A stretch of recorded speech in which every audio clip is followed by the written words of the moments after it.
समय की बात है, एक शहर में मीना नाम की एक लड़की रहती थी। मीना बड़ी पढ़ी लिखी और सुंदर थी। मीना के माँ बाप उसके लिए लड़का ढूंढ रहे होते हैं। एक दिन उनके घर मनोज और उसका परिवार मीना को देखने आते हैं। मीना मनोज से मिलती है, पर वो शादी से इनकार कर देती है।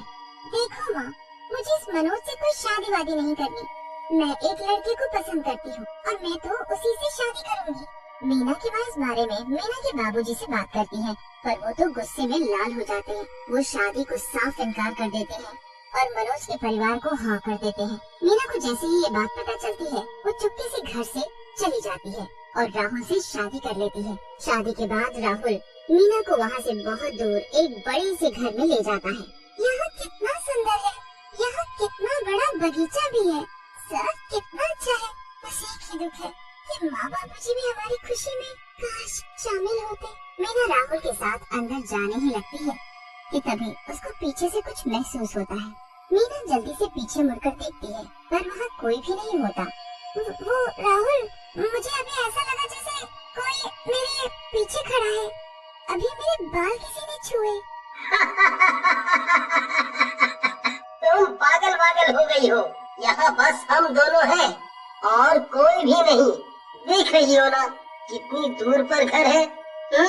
हाँ, तुम सही बोल रहे हो, शायद हवा चली होगी। दोनों अंदर चले जाते हैं। उसके बाद राहुल तो सो जाता है, पर मीना को कुछ अजीब सा महसूस होता रहता है। जब भी उसकी आंख लगती है, तभी उसका हाथ एकदम हिलता है और उसकी आंख खुल जाती है। पूरी रात मीना के साथ ऐसे ही होता रहता है। ऐसा ही करते करते सुबह हो जाती है। मीना उठ जाती है और बाथरूम जाती है। मीना अपना मुंह धोकर अपनी शक्ल शीशे में देख रही होती है कि तभी उसको शीशे में अपने पीछे खड़ी एक औरत दिखती है, जिसके चेहरे पर काले लंबे बाल लटक रहे होते हैं। राहुल! राहुल! राहुल! मीना की चीख सुनकर राहुल जल्दी से अंदर आता है, तो उसे मीना जमीन पर बेहोश पड़ी दिखती है। राहुल उसे जल्दी से बिस्तर पर लिटा देता है। थोड़ी देर बाद जाकर मीना को होश आता है, पर वो होश में आते ही बुरी तरह चिल्लाने लगती है। वो चुड़ैल! मीना राहुल को समझाने की बहुत कोशिश करती है, पर राहुल उसकी एक नहीं सुनता। मीना कुछ देर आराम करती है और राहुल ऑफिस के लिए निकल जाता है। राहुल के जाने के बाद मीना खिड़की के पास आकर खड़ी हो जाती है और बाहर देखने लगती है। मीना बाहर देख ही रही होती है कि उसे पेड़ के पास फिर से वो चुड़ैल दिखती है। मीना फिर से डर जाती है और खिड़की बंद कर देती है। 2-4 दिन तक ऐसा ही होता रहता है और वो चुड़ैल बार बार मीना को दिखती है। एक दिन राहुल ऑफिस से आता है। बहुत भूख लगी है, जल्दी खाना लाओ। मैंने कुछ बनाया ही नहीं। वो चुड़ैल मुझे फिर बाद में दिखी थी, तो मैं यहाँ छुप गई। क्या चुड़ैल लगा के रखा है? मैं तो परेशान हो गया हूँ तुमसे शादी करके। नहीं खाना मुझे खाना, मैं जा रहा हूँ और बाहर ही खाना खाऊंगा। राहुल वहाँ से चला जाता है और मीना रोते हुए उसे रोकने लगती है।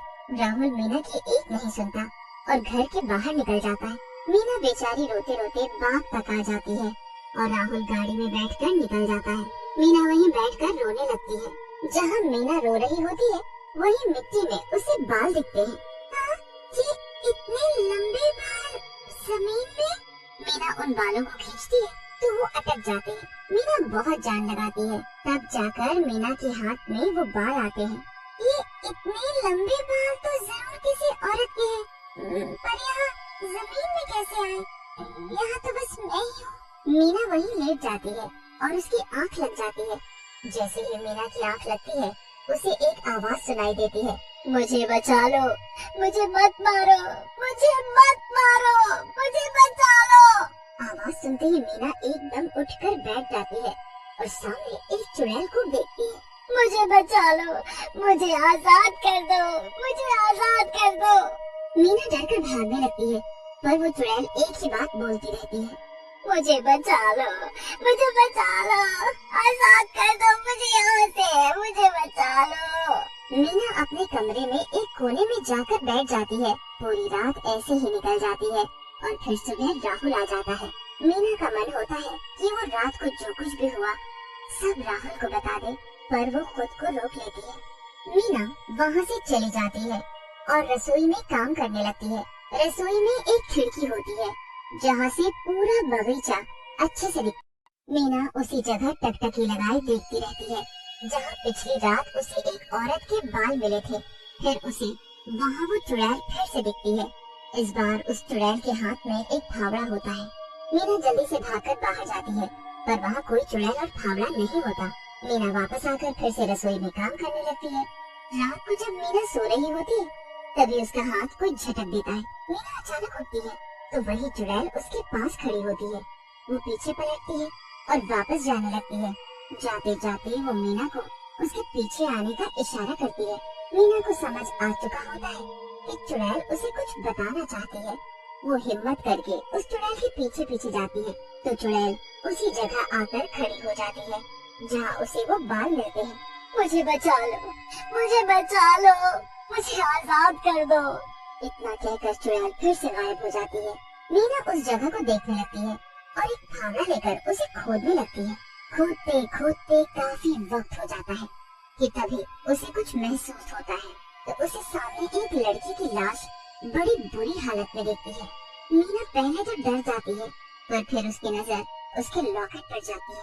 मीना डरते हुए वो लॉकेट हाथ में लेती है और उसे खोलती है। उसमें राहुल के साथ लड़की की फोटो होती है।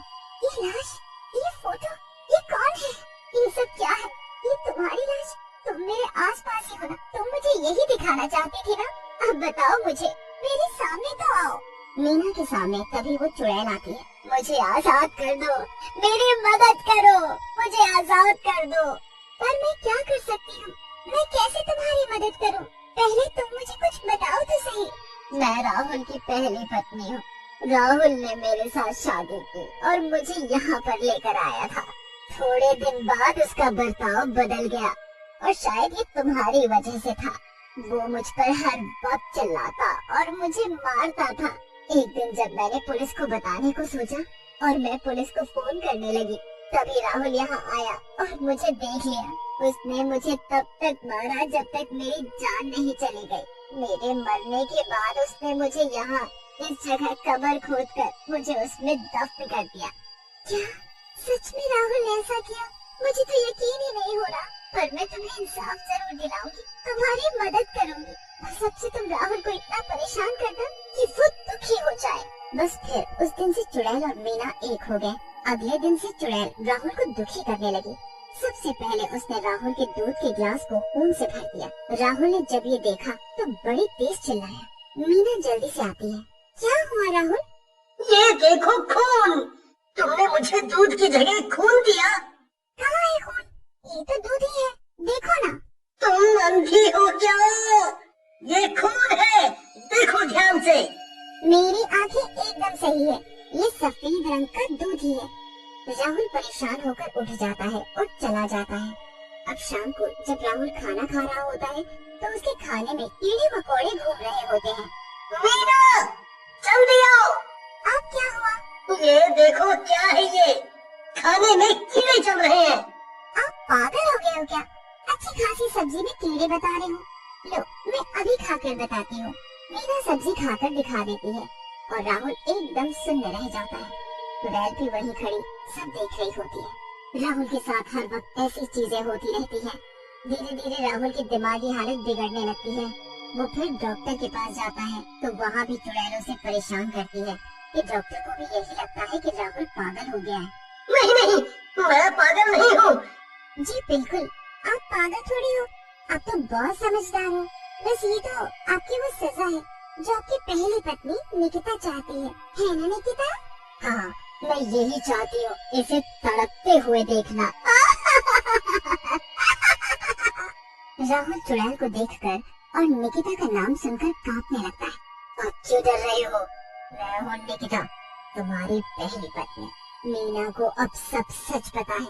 अब तुम बिना पागल हुए भी जिंदगी भर पागलों के साथ रहोगे और अपने किए की सजा भुगतोगे। एक दिन राहुल सच में पागल हो जाता है। वो हर जगह, हर दीवार पर एक पत्थर से यही लिखता है कि मैंने अपनी पत्नी को मार डाला। चुड़ैल को अब शांति मिलती है और मीना वही अकेली जिंदगी जीने लगती है। कुछ सालों बाद मीना को एक दिन मनोज दिखता है। मनोज ने अभी तक शादी नहीं की होती। मीना की मनोज से दोस्ती हो जाती है। मीना मनोज को सब सच बता देती है, पर मनोज को कुछ फर्क नहीं पड़ता। वो तब भी मीना से शादी के लिए बोलता है। मीना हाँ कर देती है और दोनों की शादी हो जाती है।